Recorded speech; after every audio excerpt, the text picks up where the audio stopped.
তো 7টা প্রায় বাজছে, আমি একদম তৈরি স্নান করে যাচ্ছি ক্লাস নিতে। তার আগে পথ কাওয়া কী করছে একবার দেখে নেব। দেখো কটা বাজে। দেখো বন্ধুরা, পড়াতে যাব তার আগে আবার দেখলাম পথ কাওয়া কী করছে, দেখছি দিদার করে ঘুমিয়ে গেছে।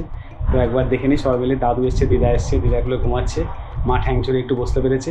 দেখে নিই কেমন লাগছে ওদের। এটা মায়ের মুখ, এটা বাবার মুখ, এটা পথকার মুখ। দেখিস এই তোমরা একটু বলো তো, ওকে কার মতো দেখতে হচ্ছে? এই নিয়ে বিরাট যুদ্ধ চলছে আমাদের মধ্যে। দিদা তো শুয়ে আছে দিদি পথকা, দাদু বসে আছে এখানে।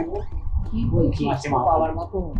দেখো বন্ধুরা, পড়াতে চলে এসেছি, ব্যাচ সবাই এসে গেছে। পূর্বিশা বলে একটি স্টুডেন্ট আছে, ও ভাইয়ের জন্য মানে আমার পথকার জন্য কিছু একটা করে এনেছে। এই যেটা হচ্ছে উর্মিশা, এই দেখো বাক্সে বন্দি করে মানে কাগজের মুড়ে কিছু একটা নিয়ে এসেছে, সেটা আমরা দেখি কি এনেছে।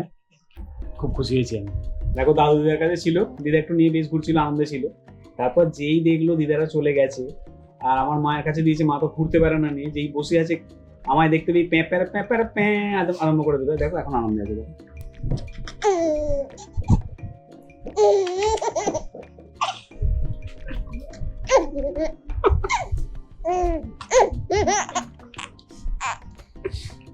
হাত খায় না, অত হাত খায় না।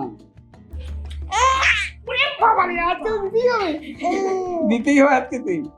বন্ধুরা পড়ানো হয়ে গেল, পড়ানোর মাঝখানে পথকাকে আদরও করা হলো। পাম্প করার কিছু জিনিস, একটা বোতল, এগুলো রয়ে গেছে। তো এগুলো আমরা ভালো করে ওয়াশ করে নেবো, ওয়াশ করে স্টেরিলাইজ করতে দিয়ে দেবো, রাতে কাজে লাগবে। দেখো বন্ধুরা কত জমেছিল, সব মাজা হয়ে গেল, এবার স্টেরিলাইজ করে নেবো। ওর দুধ পাম্প করে রাখা ছিল একবার 60 ml, আর একটা তো প্রায় 60 ml। তো আমি ওখান থেকে 120 থেকে 80 নিয়ে নিয়েছি। তার 40 ml মতো দুধ স্টকে আছে। এটা আমি 1:30 নাগাদ, ওই 80 ml 1:30 নাগাদ 80 ml দুধটা খাইয়ে দেবো। আর 11:30টার সময় ব্রেস্ট মিল্ক খেয়ে শুয়েছে।